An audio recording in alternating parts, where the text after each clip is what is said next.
തെരുവ് നായ്ക്കൾ മനുഷ്യർക്ക് ശല്യമാവരുതെന്ന് സുപ്രീം കോടതി.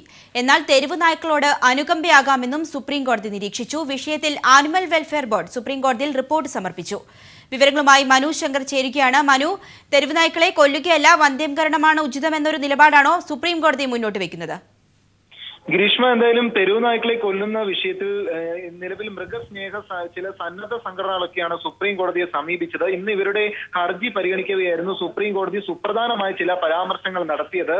ഈ തെരുവ് നായ്ക്കൾ മനുഷ്യർക്ക് ശല്യമാകരുത് എന്ന സുപ്രധാനമായ നിരീക്ഷണം ജസ്റ്റിസ് ദീപക് മിശ്ര അധ്യക്ഷനായ ബെഞ്ച് ചൂണ്ടിക്കാട്ടുകയുണ്ടായി. ഈ നിലവിൽ തെരുവ് നായ്ക്കളോടും മറ്റുമുള്ള അനുകമ്പ ഒക്കെ കാണിക്കുന്നതിൽ തെറ്റില്ല. എന്നാൽ ഈ അനുകമ്പ കാണിക്കുമ്പോഴും നിലവിൽ മനുഷ്യർക്ക് ഈ തെരുവ് നായ്ക്കൾ ശല്യം മാറുന്നില്ല എന്നത് ഉറപ്പാക്കേണ്ട വിഷയമാണെന്നും സുപ്രീം കോടതി പരാമർശിക്കുകയുണ്ടായി.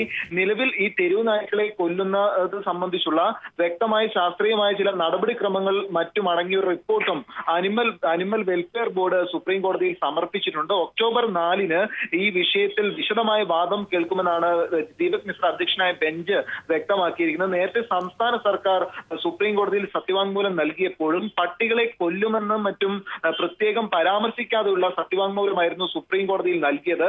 ഇതിന് പിന്നാലെയാണ് ഈ തെരുവ് നായ്ക്കളെ കൊല്ലുന്നതിനെതിരെ നിലവിൽ മൃഗസ്നേഹി സന്നദ്ധ സംഘടനകൾ സുപ്രീം കോടതിയെ സമീപിച്ചത്.